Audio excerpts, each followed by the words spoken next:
الرحمن الرحيم.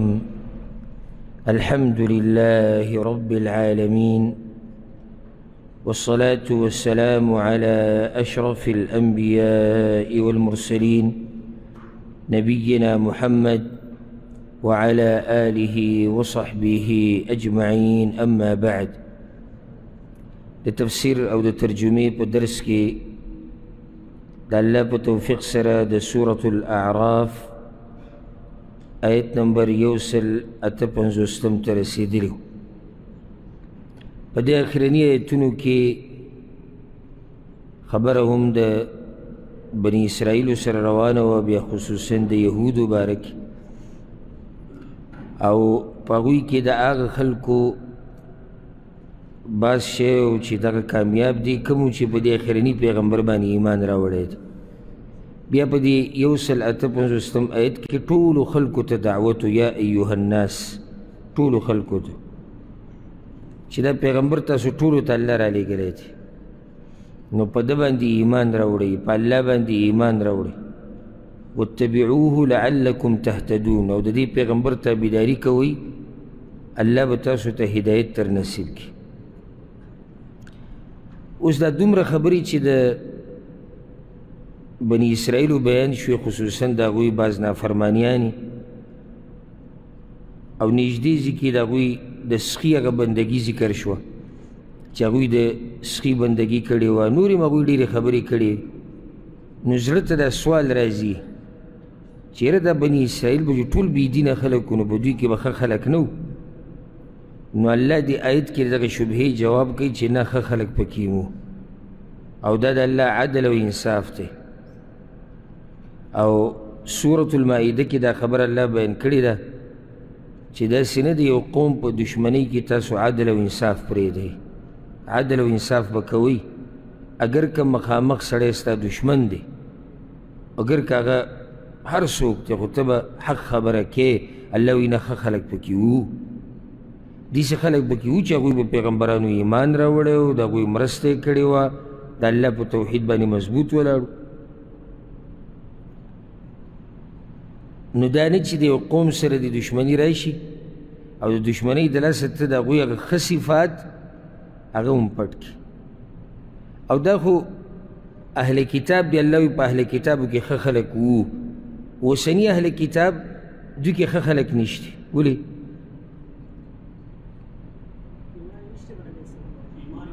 ایمان یې نشته که نه، یعنې ته زړو کې ویلی شي چې ښه پکې وو، ځکه چې د هغه وخت په پیغمبرانو ایمان راوړی دی. بیا د پیغمبر صلی الله علیه وسلم په زمانه کې چې کوم په هغو کې بعضو ایمان راوړی، دا ښه خلک وو. اوس کوم اهل کتاب چې په خپل دین باندې دي، دوی کې ښه خلک نشته. که ته هغه ښه وي، هغه جدا خبره ده چې ښه صفات والا پکې شته. بعض یعنې مثال کې بعض پکې رښتیا وایي، بعض پکې د غریبانو سره مرستې کوي، بعض پکې دوکې نه ورکوي، بعض پکې چې دی نرم دیله دي. دا شتي، خو دیني اعتبار سره موږ وایو چې یو سړي په پیغمبر باندې ایمان نشته. که دغو کې څوک ایمان راوړي، دا پکې ښه سړی دی. نو الله دې آیت کې وایي: اعوذ بالله من الشیطان الرجیم، بسم الله الرحمن الرحیم. ومن قوم موسى أمة، او د قوم د موسی علیه السلام نه یو ډله ده، یهدون بالحق، چې بیان کوي د حق، وبه یعدلون، او په دې حق باندې فیصلې کوي. الله وایي ښه خلک پکې هم شته، دا نه چې ټول بدو. کله یو سړی د قوم نافرمانیانې واوري، نو سړي ذهن ته دا یاره دوی کې به سره ښه، نو الله وایي ښه پکې وو. قرآن نورو ځایونو کې هم الله دا خبره کړې، لکه سورة العمران کې الله وایي: من أهل الكتاب أمة قائمة يتلون آيات الله آناء الليل وهم يسجدون. الله وایي په اهل کتابو کې یو ډله هغه هم ده چې د الله آیتونه د شپې لولي او په سجدو کې پراته وي. ښه خلک پکې وو، ایمانونه یې راوړي. سورة بقرة کې الله وایي: الذين آتيناهم الكتاب يتلونه حق تلاوته. په دوی کې بعض هغه چې کوم کتابونه چې الله وایي ما پرې نازل کړي وو نو هغه د کتابونو حق یې ادا کړی و، په هغې عمل کړی و، د هغې صحیح تلاوت کړی و. اوس د دې نه بعد الله سبحانه وتعالی دا خبره ذکر کوي چې د بني اسرائیلو نه الله 12 خاندانونه جوړ کړي، 12 قومونه، ډلې ډلې. الله د یعقوب علیه السلام په دې 12 بچو کې او د هغوی په بچو کې د هغوی په بچو کې ډېر برکت اچولی، نو د دوی د شمار زیاتېدو نو چې شمار یې زیاتېدو ضرورت دې ته محسوس شو چې دوی په جدا جدا خاندانونو کې شي. نو الله رب العزت دوی تقسیم کړي په 12 خاندانونو کې، او د یعقوب علیه السلام بچي هغه هم څه 12 بچي وو. وقطعناهم 12 أسباطا أمما، او جدا کړل موږ دوی 12 خاندانونه ډلې ډلې. وأوحينا إلى موسى، او وحي وکړه موږ موسی علیه السلام ته إذ استسقاه قومه، کله چې اوبه وغوښتې د هغه نه قوم د هغه، أن اضرب بعصاك الحجر، چې ووهه په امسا خپلې سره کاڼي لره. فانبجست منه 12 عینا، نو راووتې د هغې نه 12 چینې. د دې ښه تفصیل چې د هغه د تفسیر په دوره کې د سورة البقره په تفسیر کې موږ اوږد تفصیل د دې بیان کړو. دا چې کله دوی د موسی علیه السلام سره روان شو په دریاب باندې واوړېدو، دوی ډېرې مطالبې کړي، یو دا چې اوبه یې غوښتلې وې په میدان تیه کې. نو الله رب العزت موسی علیه السلام ته وایي چې ته دا کاڼی ووهه نو دې نه به 12 چینې روانې شي.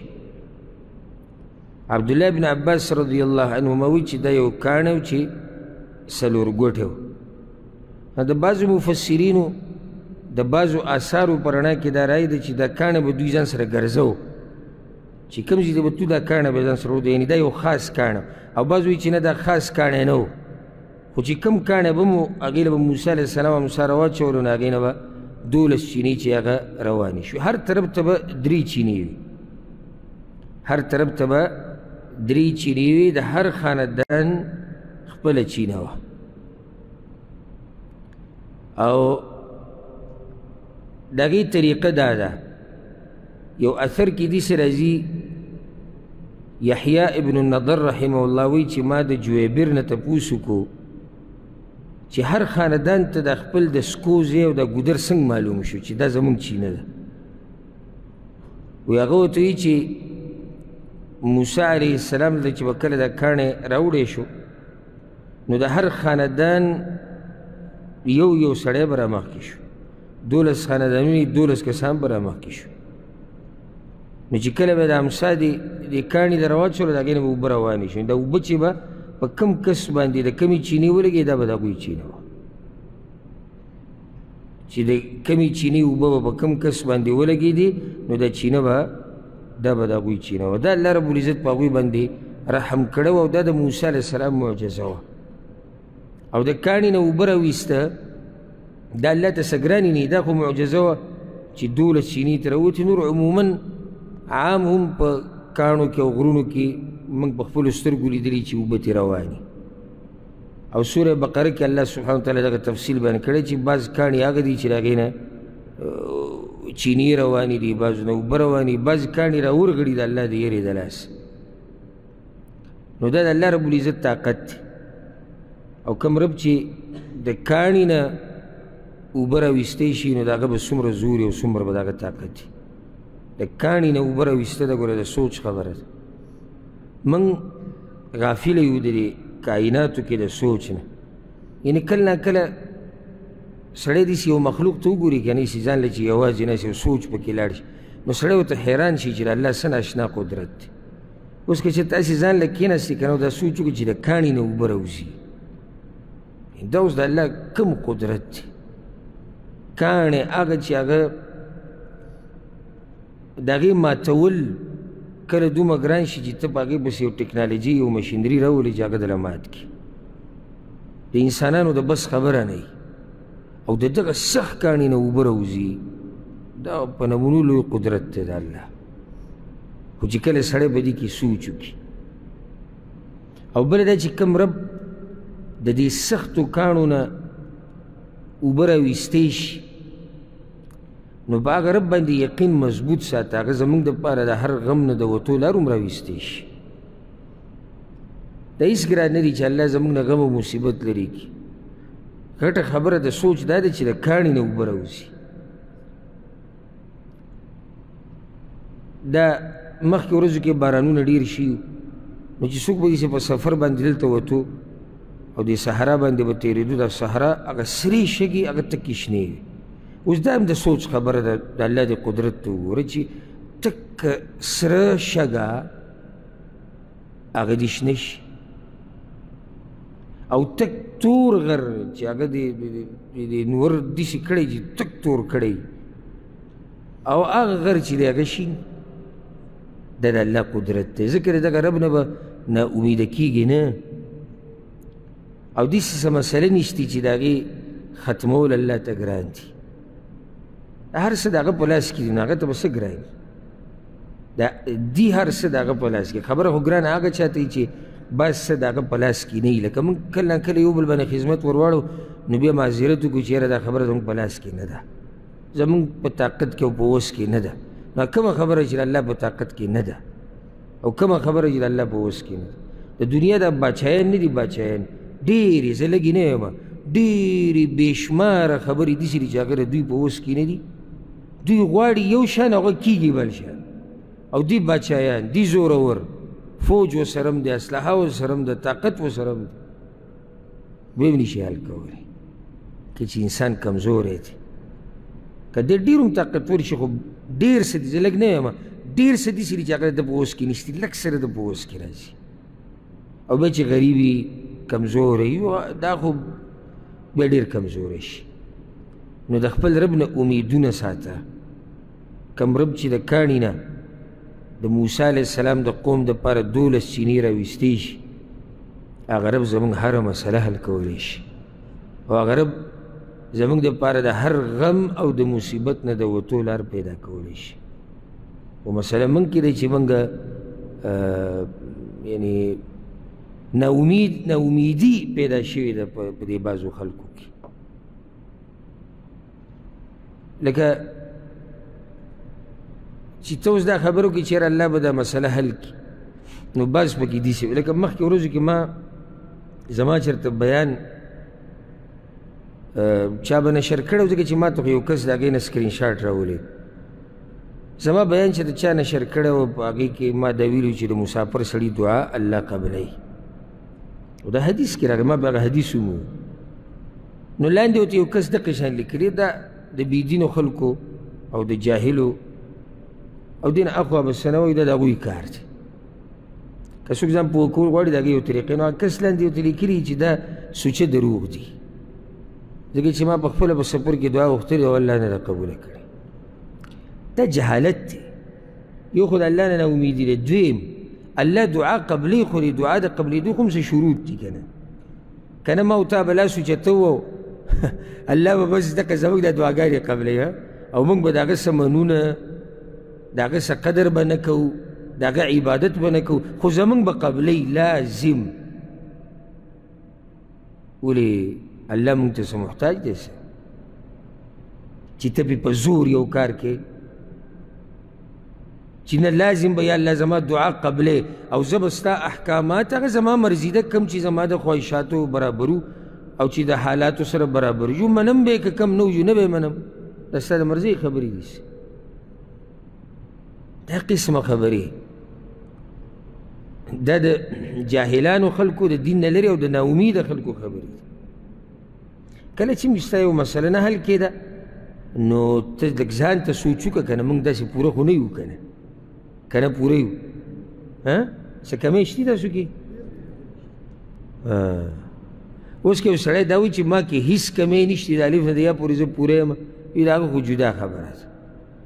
خو که څوک دا مني چې او زه کمزوری بنده د الله ګناهګار بنده یم په ما کې ډېر کمی شتي نو کیدای شي ستا د دې کمي د لاسه ستا د مسلې نه حل کړي، ستا د دعا الله نه قبلوي. نور الله خو چې څه وایي هغه پوره کوي. هسې دا یو فایده چې رب العالمین دومره قادر ذات دی. یو مسله هغه به بیان کړو لکه سورې بقره کې الله سبحانه وتعالی دا خبره ذکر کړې ده چې فانفجرت منه 12 عین او یعنی روانې شوې د هغې نه اوبه. دلته وایي فانبجست راووتې د هغې نه.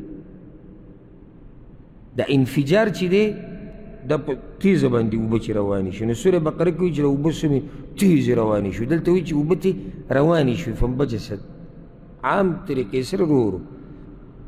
نو ولې دلته دا وایي او هلته داسې وایي. نو دا فانبجست دا هغه ابتدایي حالات دي، یعنې اوله کې اوبه چې راووتې نو څه وي رو رو وي. هلته وایي فانفجرت سورې بقره کې تیزې، هغه بیا وروسته تیزې شوې. نو هېڅ ټکراو په دې دواړو ایتونو کې نشته. اوله کې چې اوبه روانې شوې هغه لږې کمې رو رو روانې وي، بیا وروسته ښه تیزې روانې شوې. قد علم كل أناس مشربهم یقینا معلومه وه هرې ډلې ته زه د څکلو خپل، هرې ډلې ته خپل ګودر هغه معلوم. او ما دا فایده ذکر کړې وه سورې بقره کې چې دې نه دا فایده هم راوځي چې کله یو ځای په یو نغري اوسېده ګران شي نو د هغې بیا حل دی چې سړی ځان له ځای د خوراک څښاک او بعض نورې خبرې هغه جدا کړي. دا حل دی، دا دشمني نه ده. لکه دې ځای کې ولې الله 12 چینې ورکوي، الله داسې هم کولی شو چې یو چینې روانه کړی که نه، کولی شو که نه شوه. یو چینه به روانه وه ټول به راتلې، خو بیا و مسله څه جوړه شوې وه، بیا به جګړه وه. 12 قومونه دي، یو به وي زمونږ نمبر دی، بل به وي زمونږ دی، بل به وي تا کمې وړې او ما ډېرې وړې. د هغه اختلافاتو د ختمولو دپاره رب العالمین 12 چینې ورکړي. کله اختلافات په دې باندې ختمیږي د رونو د نورو خپلوانو سره چې سړی د هغوی نه په بعضو خبرو کې جدا شي. دا حل دی او نه کېږي همیشه دپاره چې ته به په هر څه کې شریک او بیا د پښتنو د شراکت د بعضو د دغه ډېر عجیبه دی، پای کې غلو د حد نه تېر وتل دي. هغه بیا داسې یعنې ما په خپله د یو کس نه دا خبره اورېدلې وه او په هغه وخت کې زما عمر کم و، څه کسان وران شوي وروڼه او زموږ والد صاحب الله دې وبخي هغه خبرو د هغوی په منځ کې خبرو اترو ته ناست و، جرګه وه. نو دې کشر ورته وایي چې دا پلانې شی داسې او دا زما و او دغه زما، هغه مشر ورته وایي ته خو پلانې شی او پلانې یادوي چې ته مړ شي ستا په دې ښځه کې هم زما حصه ده، ستا په دې ښځه کې. او دا ګورې هسې موږ اوس دلته سرونه تاوراته وو چې عجیبه خبره کوي، هم دقه شان دا د دې ښځې خاوند چې مړ شي دا د کور نه بهر قدم هم نشي ایښودی، او دا به لازم بل لیور ته واده کېږي یا به په دغه کور کې مري. حالانکه دا ټول غیر شرعي طریقې دي چې ښځې خاوند مړ شو عدت یې ختم شو دا ازاده ده. اوس که دا چا سره واده کول غواړي بل سړي سره نو د دې رضا به پکاري او د دې د مشرانو رضا چې هغه څوک دی پلار رونه تره کاکا دی مشران دي. سخر بیا په څه کې پاتې نه شو، نه لیور د لیور پکې څه کار دی. نو دا هم ګوره یو قسمه د برخې خبره ده چې دا زمونږ ښځه ده، دا اوس د دې کور نه دا به په دې کور کې بل ته به واده کېږي که دی غواړي او که نه غواړي او که دا مري او که دا چوي که نه داسې نه وي. شراکت دې حده پورې کوم ځای کې دی، دا بیا زیاتې دی، دا څه دی دا زیاتې دی. نو کله بله لار نه وي، کله چې دی بله لار نه وي بیا لار دغه وي چې سړی بعضو خبرو کې څه شي بعضو خبرو کې څه شي جدا شي که نه دا ټکی ویلو هم ګناه ده. ما داسې نه چې بعض وایي ټکه ویل هم ګناه ده استغفر الله پسې ووایي بیا چې دا ګناه وبخلی شي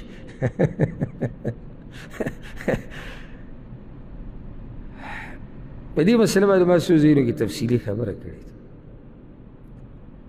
وظللنا عليهم الغمام او سورې کو موږ په هغوی او سورې کړو موږ په هغوی باندې وریځې. وظللنا عليهم الغمام غمام دا جمع د غمامه ده په عربۍ کې دا وریځې ته یو غمامه ورته په دې وایي په عربۍ کې وي لأنه یغم السما ځکه چې دا د اسمان پټوي.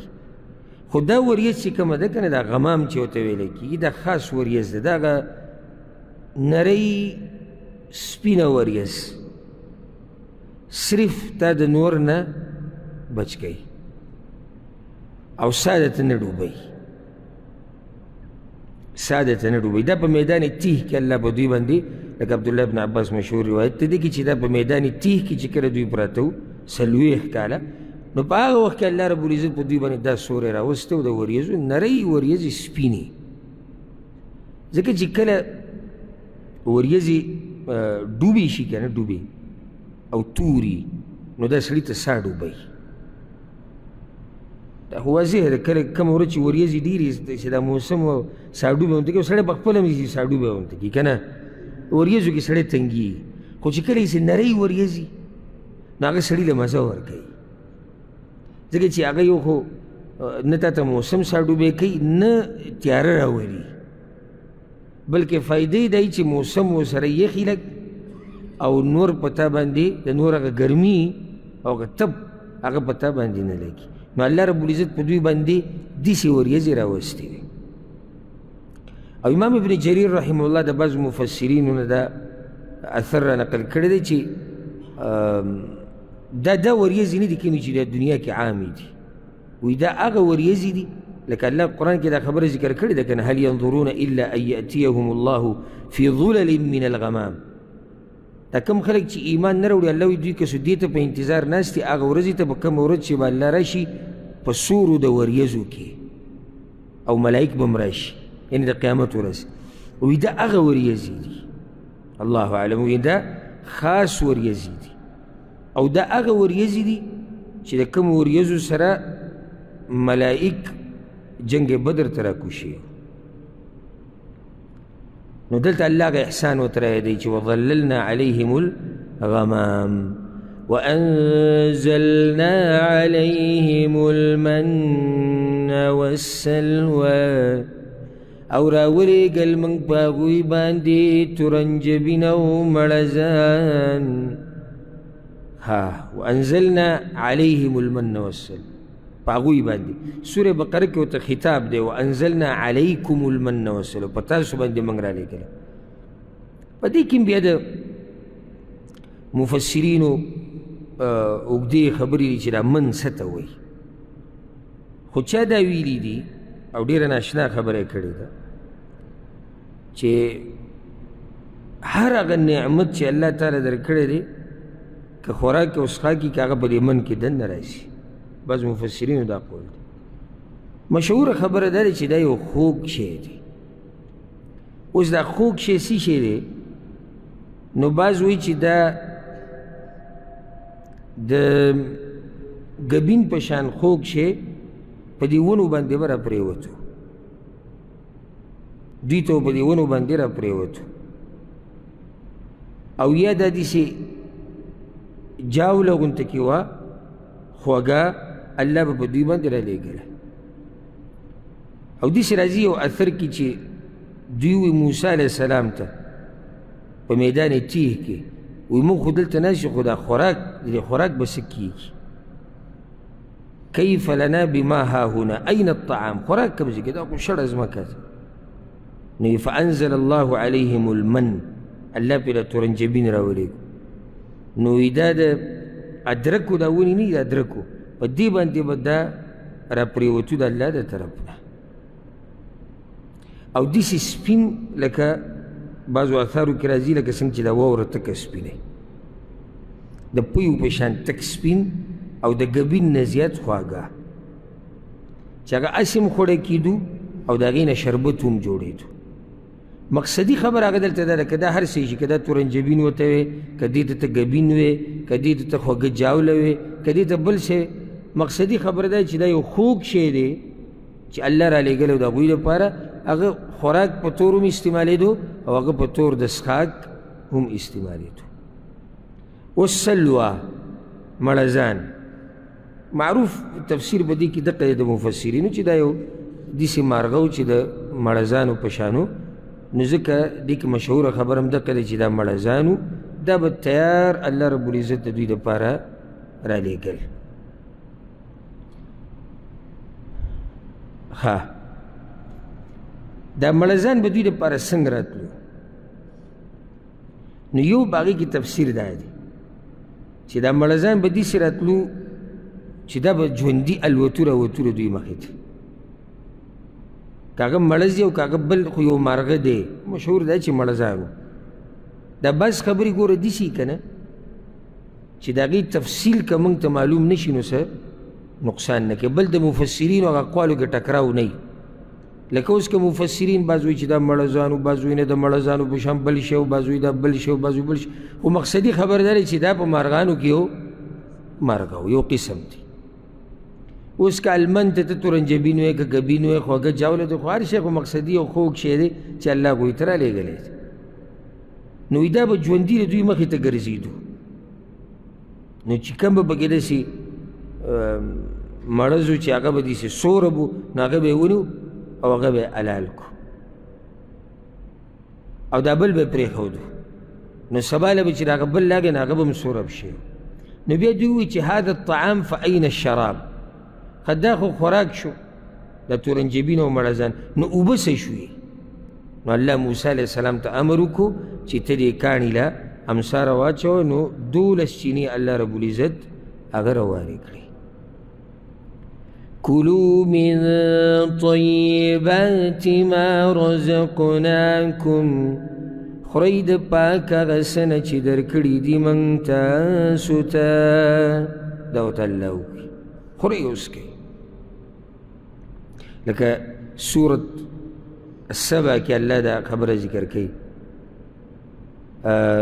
سبع ښار هغه کیسه مشهوره دی چې الله هغوی له باغونه ورکړي او په هغې کې قسمه قسم ونې وي، یمن طرف ته، او ډېر ښایسته ښار و، انتهایي ښایسته. اوس هم هغه علاقه چې ورشي نو ډېر مزېداره ده، خو دا مخکې ډېره ښایسته وه. نو الله هغوی ته ویلي خورئ وڅښئ، بلدة طیبة ورب غفور، ښایسته ښار دی او مهربانه رب دی.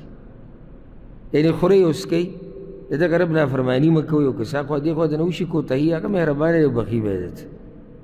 د هغې باوجود هغوی د هغه رب نافرماني وکړه او د هغه د نعمتونو ناشکري وکړه. نو دلته هم الله هغوی ته وایي چې دا څه پاک چې دله ما درکړي دا مزېدار درځي، دا خورئ وڅښئ. وما ظلمونا، او ظلم نو کړی هغوی په موږ باندې. الله سره څوک ظلم نشي کولی چې یو سړی به راولګي الله ته به نقصان ورکړي، نافرماني وکړي چې الله له به نقصان ورکړي. نه، الله له څوک نقصان ورکولی شي. نقصان اولنی او اخرنی هغه زما او ستا دی چې څوک هم د الله نافرماني کوي. الله ما سره ګورې ظلم نه و کړی، ولكن كانوا أنفسهم يظلمون، او مگر و هغوی چې په خپلو ځانونو به یې ظلم کوو، ځانونه یې غرق کړي. ظلم د هغوی ناشکري د دغه نعمتونو. او سورې بقره کې دي که نه چې لن نصبر على طعام واحد، موږ په یو قسم خوراک باندې صبر نشو کولی، یو قسم خوراک دی مخه را روان. بله دا چې الله دوی نه منع کړي چې سبا دپاره به پکې څه نه ذخیره کوي. دا مړزان دي ډېر شی راغستي دي، تورنجبین دي راځي څه کوي سبا، هغوی دغه چل شروع نو چې چا به څه شی زیاتي وړو هغه به خرابېدو. دغه نافرماني هم دوی شروع کړي. او دا ګوره یاده کړئ، دې کې غټه فایده ده. د دنیا هیرس چې څومره ډېرې تاله نقصان درکوي، د دنیا هیرس چې څومره ډېرې ده تاله نقصان درکوي. د دنیا مثال، دا خبره زړه ته کوزه کوي، د دنیا مثال د دوایي دی. او دوایی خپل وخي او خپل اندازی او د هغې خپل مرضي چې هغې دپاره به یې خوري. کله یې دا دوایي ډېره کړه او بغیر د ډاکټر د طریقې نه او بې بیمارۍ دې شروع کړه نو تاله به نقصان درکوي، که نه فایده به درکوي، نقصان به درکوي. دغه شان د دنیا ده، څومره چې ورته ضرورت دی دومره اخله، چې پس ستا ګزاره روانه یو ژوند پې تېرېږي، به ته چاته محتاج نه د بچو تربیت پکې کې، د خلکو سره پکې ښېګړې کې، د ملګرو سره پکې ښېګړې کې، غمخادي کې، د الله په لار کې لګې. دغه ضرورتونه دي چې نور او نور نور نور. رسول الله صلی الله علیه وسلم وایي د آدم بچي لکه ته پوره یو کنده د سرو زرو ورکړې نو دی به وایي چې یو بله وی، او که یو بله دې ورته ورکړه دوه دې ورته ورکړي دی به وایي چې یو بله وی، او بیا به وایي چې یو بله وی. دا بله بله بله بله دی به قبر ته اخر ولیکي.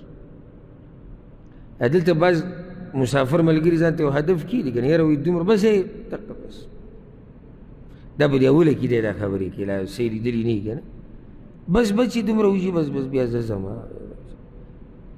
او چې هغې ته ورسي اوس دې څه بس یې لږ او بیا بس یې لږ او بس یې لږ او بس یې لږ بډوزي چې وي هغه سپین ګیری شوی ملا یې ټیټه شوي، خو هغه لږ پوره نه شي. نو د دنیا هرس ډېرول دا انسان ته نقصان ورکوي، او دنیا چې د ضرورت نه ډېرېږي نه. ځکه ما که ستاسو ته دا خبره بیان کړې وه چې د دنیا او زموږ مثال داسې دی لکه په دریاب کې کشتۍ. دا کشتۍ د هغه وخته پورې سلامته ده او روغه رمټه روانه ده چې څو پورې دا په دې اوبو د پاسې اوبه دې ته دننه نه ورسي، خو چې کله اوبه په دې د پاسه شوې او یا دې ته ورلي دا کشتۍ ټوله ډوبېږي. دغه شان زموږ حال او د دنیا چې څو پورې دا دنیا زموږ په کنټرول کې او موږ زړه ته کوزه کړي نه وي نو دا موږ نه خرابوي، خو چې کله د دنیا سره دا جوور محبت موږ زړه ته کوز کړو او موږ د دنیا په کنټرول کې شو بیا موږ ډوبېږو. دا یقیني خبره ده. داسې د هغوی هغه هرس هغوی کوم ځای ته ورسوي او څه ناشنا د انسانانو هرس دی، یعنی روزانه تازه خوراک هغه راځي. خو الله ورته ویلي دا به روزانه راځي، الله ورته ویلي دا به روزانه راځي، بیا یې هم دی کور ته وړي زیاتي. څه عجیبه هرس دی. لکه اوس الله موږ ته ویلي چې زه تاله رزق در کوم که نه موږ له نه راکوي. رزق ورکوونکی څوک دی؟ الله دی. موږ ټولې واړه یې مو وایي او یاره دا پکې حدیث موږ یاد کړی دی، وی وایو حدیث کې دي چې د هغه وخته پورې یو نفس د دنیا نه نشي تللی چې څو پورې خپل رزق نه ختم کړه. د هر سړي خپل چې دی نو رزق دی اوبه ده او دا نه ده او دا قیسې به کوي، او چې بیا د دې عمل ته وګورې که نو فرق به تا ته ښکاره شي. وایي یو څه کوي بل څه دومره یره وایي که زه د دې ملک نه لاړم نو زه به خورم څه، او یو 2 منټه مخکې دی لږ یو رزق ورکوونکی الله دی، او وایي نفس د هغه وخته پورې نشي تللی چې څو پورې خپل رزق نه ختم کړی. اوس د هغه وخت په طرف دومره یقین نشته چې زه ملک ته لاړ شم زه به څه خورم، او که زما دا ګاډی خراب شو زه به څه کوم، او که دا ویزه ګډوډه شو زه به مړ شم، او که دغه پلانې ما سره نه وي زه به تباه وي. نه، ته نه تباه کېږي. رزق ورکوونکی ذات هغه په عرش د پاسه دی، هغې در درکوي، هم هغې در رسوي، در رسوي دی تمام. نو خبره مې دا کوله چې بني اسرائیلو کې هرس و هرس نو هغوی به دا خوراک ذخیره کوي، هغه به خراب شو. یعنی یو خو د الله نافرماني وکړه او دویم د هغه خوراک نه هم فایده وانخسته. دغه شان زموږ نه هم کله ناکله وشي، موږ کې داسې شته چې هغوی نه دغه نافرمانیانې وشي د الله چې هغه مال جمع کوي نه په ځان لګوي، نه په بچو لګوي، نه په غریبانانو، نه د الله په لار کې په هېڅ شی نه لګوي، خو جمع کوي. سبا له اعلان وشي الله مبخ هغه پلانې مړلی نو نه به بل ولګوله، نو چې جمع کړی به په ځان یې لګولی موږ به وایو چې ځان له خو د ګټه فایده نو په ځان یې ولې لګو که. نو دغه شان د هغوی قصه وه، خوراک راوړه او څښا شو، نو نافرماني د الله مو شوه او خوراک یې مو ونه کړو. نو الله وایي موږ د هغوی سره ظلم نه و کړی. ظلم په اصل کې دا چا کړی و؟ د هغوی د خپلو ځانونو سره کړی، ولکن کانوا انفسهم یظلمون. دغه شان کار ګورئ دغه هم کړی و د نصاراو چې کله الله هغه دسترخوان راولېږو نو هغوی دسترخوان غوښتلی او ډک دسترخوان و. نو هغوی ته هم دا ویلی شوي چې تاسو به د دې نه څه شی زیاتي نه وړئ، څومره چې خورئ هغه ته خورئ. نو هغوی هم دا کیسه شروع کړې، ځان له ویې چې دغه هم بني اسرائیل دي، نو دوی کې دا مرض زیات و. بله نافرماني د دوی چې کله دوی ته وویلی شو چې تاسو دې کلي ته ورننوځئ، او راجح قول دا دی چې دا بیت المقدس دی یا بیت المقدس، فلسطین دا ښار. د دوی ډېر ارمان و چې موږ دې ښار ته واپس لاړ، او دا د دوی اصل علاقه وه، دا د دوی اصل علاقه و. مصر د دوی علاقه نه وه اصل. موسی علیه السلام دوی ځان سره روان کړو هلته، هغه تفصیل په سوره مایده کې دی. نو هلته یو قوم اوسېدو چې هغه ډېر زورور قوم، هغوی ته به عمالقه ویلی کېدو. نو دوی ته وویلی شو د موسی علیه السلام په ژبه چې تاسو ورننوځئ او د دوی سره جهاد وکئ، جنګ وکئ. نو هغوی موسی علیه السلام ته وی دا خو ډېر زورور خلک دي، ته ځه او ستا رب ځئ او تاسو جنګونه کوئ، موږ خو جنګونه نشو کولی. الله په دوی باندې دا سزا راوسته چې 40 کاله دوی په میدان تیه کې حیران پراته. بیا د هغې موسی علیه السلام پکې وفات شو، هارون علیه السلام پکې وفات شو. بیا د موسی علیه السلام سره هغه هلک چې رالوی شوی چې د هغه خادم و یوشع بن نون علیه السلام، الله هغه له پیغمبري ورکړه. او هغه قیسه چې کومه د خضر او د موسی علیهم السلام د معلومه ده که نه، نو پای کې د موسی علیه السلام سره یو خادم هم روان چې ورته هغه مهی اوس راوړه او اوس بس نو ستړی شو. دغه دقه خادم دی چې وروسته ول الله پیغمبري ورکړه. نو د اوچتو خلکو په خدمت کې پاتې کېده انسان ته اوچت مقام نصیب کوي. هغه یوشع بن نون په زمانه کې بیا دوی ته ویلی شو چې اوس تاسو بیت المقدس ته ورننوځئ. نو چې ورننوتو اوس خو هغه مسله هم نشته کومه چې مخکینۍ وه چې دوی د عمالقو نه یېرېدو، دې ځای کې نافرماني وکړه. الله ورته وایي چې ورننوځئ نو د عجزۍ سره به ورننوځئ، دا سر به لږ ټیټ کوئ. دوی هغه چل ونه کړو. بل دا چې الله ورته کلمه د حطه وایي چې حطه دوی په هغه وخت کې دوی په ژبه کې یا د هغوی په دین کې داسې وه چې یا الله موږ وبخه، لکه څنګه چې موږ وایو استغفرالله. نو دوی د حطه په ځای حنطه ووایي زموږ خو غنم په کار دي، زموږ وربشې په کار دي. د هغې نه مسخره جوړه کړه. د الله په احکاماتو پورې وخت هر ځای کې دوی نه نافرمانیانې شوي.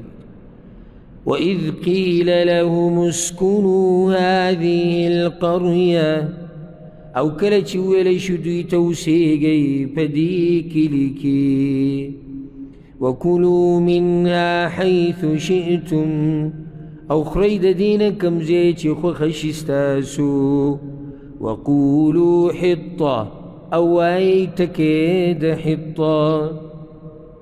عبدالله بن عباس وایي حطه معنی مغفره، یعنی داسې ورته وویلی شو چې تاسو بخښنه غواړئ. او چا داسې ویلي چې دا حطه لکه څنګه چې موږ ذکر کوو لا اله الا الله، نو د هغوی دغه ذکر و دا حطه د هغوی په دین کې. او امام حسن بصري رحمه الله د دې معنی ده چې احطط عنا خطایانا، یا الله ورېجوه زموږ نه ګناهونه زموږ، دا معنی ده د حطه. نو دوی ته یو خو دا وویلی شو چې حطه به وایي وادخلوا الباب سجدا، او ورننوځئ دروازې ته سجده کوونکي، عجزي کوونکي. او عبدالله بن عباس وایي چې دا دروازه د دې ښار دا بلکل یعنی کم طرف ته چې قبله و مکه طرف ته دروازه وه. نو دوی ته داسې وویلی شو چې تاسو دې ورننوځئ نو چې دا سرونه تاسو ټیټ کړئ، یو معنی دا ده.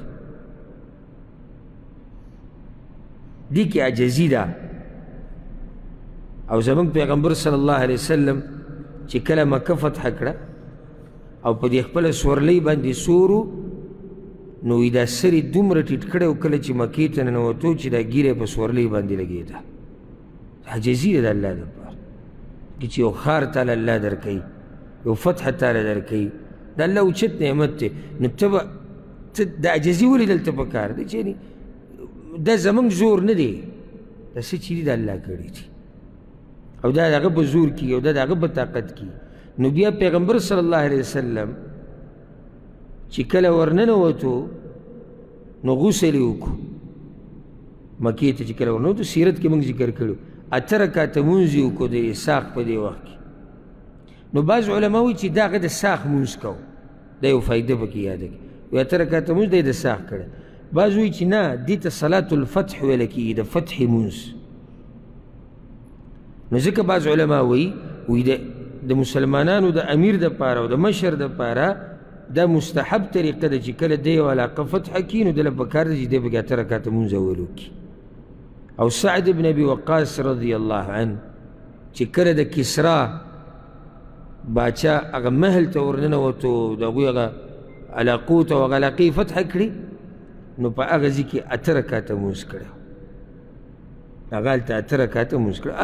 الغرض دا چې دلته څه پکار ده؟ عجزي پکار. ځکه الله هغوی ته دا خبره وکړه نغفر لكم خطيئاتكم، بخنه به وکړو تاسو ته د ګناهونو ستاسو.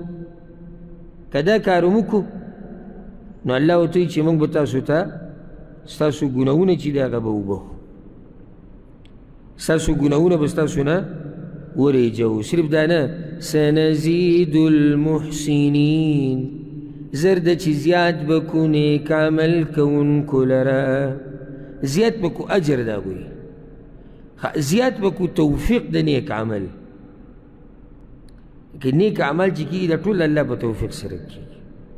نو چې کله ته د الله احکامات منې که نه دا فایده یاده که چې کله دې د الله ومنله الله دله د بل عبادت توفیق درکوي او د عبادت نه به عبادت ته اوړي، د عبادت نه عبادت. ته چې یو عبادت وکړې په دې تله الله د بل عبادت توفیق درکوي، بیا هغه بل وکړې بیا د بل درکوي. او چې کله د عبادت نه کول که نه کوم چې د اکثرو خلکو حال دی او په دې څلېرویشتو ګنټو کې د هغه چېرته څه لږ وښي د عبادت دپاره نور ده د توفیق نه میلاویږي. وجه دا دی چې هلته د عبادات کم دي. دلته الله څه ووایي؟ وایي موږ به زیاتو نیک عمل کوونکو لره چې نیک عمل کوي الله ورته اجر او توفیق زیاتوي. زمونږ څه عمل چې موږ دپاره به چې توفیق زیات شي، زمونږ څه عمل په دې څلېرویشتو ګنټو کې هسې کله ناکله زه سوچ وکړم موږ دلته درس ته چې کښېنو کوم چې ماسخوتن دا درس وي او دې ورځو کې خو لا لږ مختصر شوی دی 50 منټه ده. په 40 ګنټو کې شیطان د ټولو نه دروند وخت چې سړي ته ښایي هغه دا یاره دا به 50 منټه ته ناست هم دې ټیم کې دې بازار ته بوځه او که د 12 پورې د سره ونه ګرځېدو زما دا نوم بدل که 12 پورې د سره ګرځي خوله به پې م راماتوي، د زنانو منځ کې به م اوړي راوړي، په ګناهونو کې به م واقع کېږي، خپې به م دړ شروع کوي، ستړی کېږي به م، وږی کېږي به م، تږی کېږي به م، اجرونه پرېږده ګناهونه به پکې وګټي. خدای خوشحاله دی. 50 منټه چې ورته د الله دپاره ناسته ووایې اجرونه، رحمتونه، فضیلتونه، د الله رضا، جنتونه، د دنیا او د آخرت کامیابیانې اوس دا درته ګرانې شي. ولې؟ ځکه چې هلته سړی د نور نیک عمل نه کوي، نیک عمل پسې نیک عمل راځي. ته چې عبادت کوې په عبادت ته عبادت ته راکاږي، عبادت ته عبادت ته راکاږي او ګناه به د ګناه ته راکاږي او چې څومره ګناهونه ډېرې دومره به پکې ورننوځي. ځکه الله سورت هود کې دا خبره ذکر کړې ده چې په ګناه پسې نیکي کوئ، په ګناه پسې نیکي کوئ. او دا خبره بیا پیغمبر صلی الله علیه وسلم دقه شان په حدیث کې کړې ده چې په ګناه پسې نیکي کوئ. یو خو دا ګناه به دې ختمه شي، بل دا نیکي به دې بلې نیکۍ ته راوبلي. او که په ګناه پسې دې ګناه کوله نو هغه دې بیا ګناه ته رابلي، نو بیا به دې ګناه ته رابلي، نو بیا به دې ګناه ته او دغه شان به د الله په نافرمانیانو کې پروت وي. فبدل الذين ظلموا منهم قولا نو بدل کړه کسانو چې ظلم کړو د دوی نه وینا لره غیر الذي قیل لهم بغیر داغي باندې چې ویلې شوی و دوی ته کوم وینا چې دوی ته ویلې شوی و هغه بدل کړه په بلې وینا سره حدیث کې دا راځي پیغمبر صلی الله علیه وسلم وی امام بخاری راوړی چې فدخلوا يزحفون على استاههم ورننوتو سر یې ټیټ نه کړو عاجزي ونه کړه دا کوناټي په ځان پسې راښکودو په دې ځمکو تولیدو روانو داسې دا یو مسخره وکړه د الله په حکم پورې بل کار یې دا وکړو فبدلوا وقالوا حنطه حبة في شعره د حته په ځای حنطه ووې زموږ غنم په کار دي چې په هغې ویښتۍ او وربشي او دا یو مسخره جوړه کړه د الله په حکم فأرسلنا عليهم رجزا من السماء نراولېږو موږ په هغوی باندې عذاب د اسمان بما كانوا يظلمون په دې وجه چې دوی به ظلم کوو عبد الله بن عباس رضي الله عنهما يو أثر دي وكل شيء في كتاب الله من الرجز يعني به العذاب ويجي كلام القرآن كده تكراش الرجز ندير مطلب عذاب دي بدا عذاب سو نبازوي چی دلتا دا عذابنا مراد دا رجز مراد غضب دا الله دي چی دوی اختشو پسكي دا الله پا غضب او دا طول نلوي عذاب دي طول نلوي عذاب اغدائي چی وسر دا الله پا غضب کی اختشي والله ته په غضب کې چا ویلي چې په دوی باندې طاعون بیماري راله او چا ویلي چې په دوی باندې الله باران وکړو د ګلۍ دغه عذاب یو شکل و چې الله پرې راوست او مشهور دا دی چې په دوی باندې الله طاعون بیماري الله په دوی باندې طاعون بیماري هغه راوست بما كانوا يظلمون الله په دې وجه چې دوی به څه کوو ظلم به یې کوو یعنې الله ورسره ظلم نه دی کړی چې هسې پې عذاب راوستی واسألهم عن القرية او تپوس وکړه د دوی نه په باره د کلي کې دا اوس بله نافرماني دی دوی تپوس وکړه دوی نه په باره د کلي کې تپوس وکړه د دې یهودو نه دا کم چې حاضر دي دغه ټیم کې الله وایي د دوی نه تپوس وکړه دوی ته هم دا قصه معلومه ده تپوس وکړه د کلي هغه کلي التي كانت حاضرة البحر هغه چې و نږدې دریاب ته دا د دریاب په غاړه باندې یو کلی و چې هغې ته ایله کلی ویل کېږي ایله او دا د مدین او الطور چې کوم مشهور ځای و د هغې په منځ کې دا کلی راتو دا د بلکل د دریاب په غاړه باندې امتحان الله په دوی دا راوستی و چې تاسو به د هفتې په ورځ ښکار نه کوئ او د هفتې د ورځ هم د دوی ځان له غوره کړې ده او ځکه پیغمبر صلی الله علیه وسلم وایي یهود د جمعې د ورځې نه خطا شو ګمراه شو نو د هفتې هغه غوره کړه نصارو د اتوار ورځ غوره کړه رب العالمین موږ ته هغه غوره ورځ را نصیب کړه هغه د جمعې ورځ نو دوی نه د جمعې ورځ د دواړو نه خطا شوي د یهودو نه هم خطا شوي ده او د نصاراو نه هم خطا شوي نو هفتې په ورځ الله په دوی د امتحان راوستو چې تاسو به ښکار نه کوئ میان به نه نیسي او چې کم کلي کم علاقې د اوبو په غاړې نو اکثر د هغوی خوراک او کاروبار هغه په څه رواني هغه په دې میانو رواني اذ یعدون فی السبت کله چې د حد نه تېروتل کول هغوی په ورځ د خالي کې خلک د حد نه تېروتي والله وایي څنګه اذ تأتیهم حیتانهم کله چې به راتلل هغوی ته میان د هغوی یوم سبتهم شرعا په ورځ د خالي د هغوی کې ښکاره دا د الله امتحان دی نو امتحان وایي دې ته د هفتې په ورځ به دا میان د اوبو په دې سر داسې ګرځېدو او د ایمان پته هم داسې لګي که نه. اوس که الله دا میان بلکل په دې اوبو کې غیب کړی وی چې په دوی امتحان دی، نو بیا څه امتحان؟ هغو به هسې وایي چې میان نشته، خو امتحان دا دی. لکه زه درته زموږ د زمانې امتحان وایم که لکه دا ټکنالوجي دې کې یو بټن ته وته ته هر شی راوړي چې ته یې غواړې، که ښه شی دی او که بد شي. دا اوس امتحان دی. دلته د ایمان پته لګي چې ته څه کوې، ته په دې کې څه ګورې، ته دې کې څه نه ګورې، ځکه چې رسېده ګناه ته اسان دي. دا امتحان دی. هر څه ستا خوا او شا تشتي، بیا مخکې د ایمان خبره ده. نو دا میان به د اوبو په دې سر باندې وو.